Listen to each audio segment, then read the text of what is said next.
வணக்கம் நேயர்களே. இன்றைய எபிசோடிலே நீச்சபங்க ராஜயோகம் என்றால் என்ன என்பதை பற்றி பார்ப்போம்.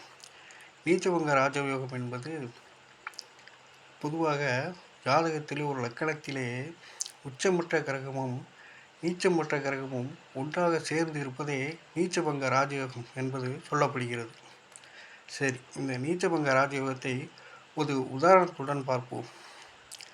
பொதுவாக மீன லக்கணத்தை எடுத்துக்கொள்வோம். இந்த மீன லக்கணத்தை பொறுத்தவரை பார்த்தோம் என்றால் இவர் ஆட்சினான குரு பகவான் இருக்கிறார். இது ஒரு ஆன்மீக கிரகமாகும். எனவே இந்த வீட்டிலே சுக்கிர பகவான் உச்சம் பெறுவார். காரணம் என்னவென்று பார்த்தோமானால், ஆன்மீக கிரகம் என்று சொல்கிறேன் அல்லவா. பொதுவாக இப்போது திருமண பந்தத்திலே தாய் தகப்பன் சம்மதத்தோடு திருமணம் செய்து வருகின்ற பெண்களை இந்த குரு பகவான் ஏற்றுக்கொள்வார். எனவே இது ஆன்மீக வீடு அல்லவா. இந்த வீட்டிலே சுக்கிர பகவானை அவர் ஏற்றுக்கொள்வார்.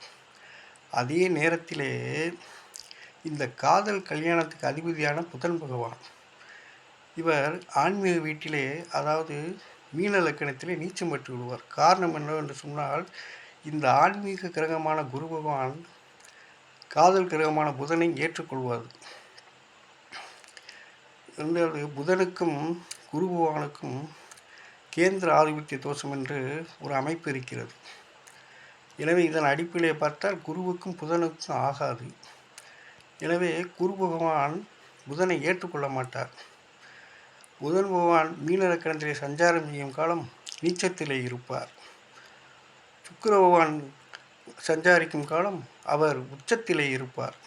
எனவே இந்த புதன் பகவானும் சுக்கிர பகவானும் சேர்ந்து மீன லக்கணத்தில் இருக்கிறார் என்று வைத்துக்கொள்வோம். இதுதான் நீச்சபங்க ராஜயோகம். இந்த திசை வரும் காலங்களிலே பொதுவாக சுக்கிர திசை வருகிறது வைத்துக்கொள்வோம். அவர் மிகுந்த பணப்புழக்கம் உள்ளவராக காணப்படுவார். மிகுந்த சம்பாத்தியத்தை கொடுப்பார். வாடகை ஆவண பொருட்களை சம்பாதிக்கக்கூடிய ஒரு அமைப்புள்ளவராகவே இருப்பார்.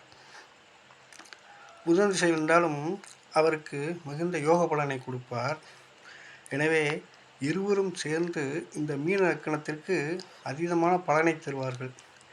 எனவே இப்படிப்பட்ட அமைப்புள்ள ஜாதகத்தை நீச்சபங்க ராஜயோகம் என்று ஜாதகத்திலே அழைக்கிறார்கள். நன்றி, வணக்கம் நேயர்களே.